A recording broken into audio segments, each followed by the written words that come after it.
Corrigeons l'exercice 51, page 187. Il faut considérer qu'il y a bien deux séries statistiques différentes dans cet exercice. La série statistique correspondant aux notes obtenues par le groupe 1 et la série statistique correspondant aux notes obtenues par le groupe 2. Nous pouvons donc réaliser un tableau pour le groupe 1 avec les valeurs de la série sur la première ligne, c'est-à-dire les notes obtenues, les effectifs correspondant sur la seconde ligne, c'est-à-dire le nombre d'élèves ayant obtenu telle ou telle note. À partir de ce tableau, nous pouvons déterminer les effectifs cumulés.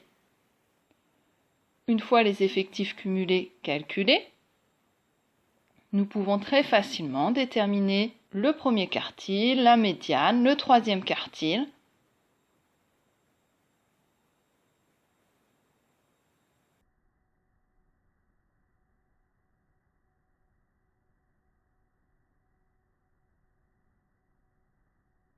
le minimum et le maximum sont très simples à trouver. Nous pouvons compléter cette première partie du tableau assez rapidement. La note minimale est 2, la note maximale est 10. Ainsi, l'étendue, maximum moins minimum, va valoir 8. L'écart interquartile Q3 moins Q1 vaut ici 3. Il nous reste à calculer la moyenne. Donc nous faisons la somme de toutes les valeurs de la série. Attention, le 5 apparaît 2 fois, le 6 2 fois, le 7 4 fois, etc. Il faut donc procéder au calcul suivant.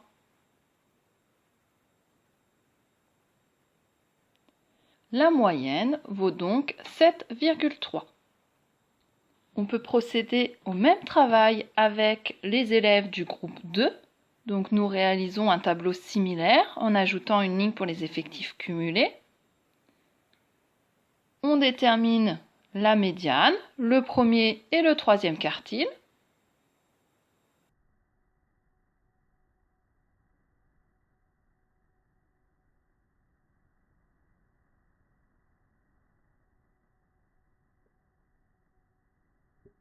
Le minimum et le maximum se lisent très facilement dans le tableau.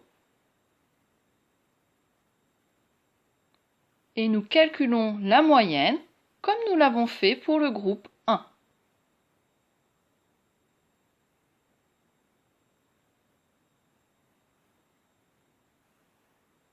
Nous pouvons ainsi compléter la deuxième ligne du tableau de la question 1. Passons à la question 2. On demande d'indiquer quel sera le meilleur groupe si le professeur privilégie la meilleure note. Ce sera le 10 du groupe 1. S'il privilégie la moyenne la plus forte, 7,3, c'est encore le groupe 1. S'il privilégie cette fois-ci la médiane la plus élevée, c'est le groupe 2 cette fois qui sera considéré comme le meilleur groupe. Dans la question 3, on vous demande d'indiquer quel sera le groupe le plus homogène si le professeur privilégie l'étendue la plus réduite. Donc l'étendue la plus réduite, c'est celle qui vaut 8 pour le groupe 1. Donc le groupe le plus homogène dans ce cas-là serait le groupe 1. Et l'écart interquartile le plus petit. Alors ici, on trouve le même écart interquartile. Donc les deux groupes seraient aussi homogènes l'un que l'autre.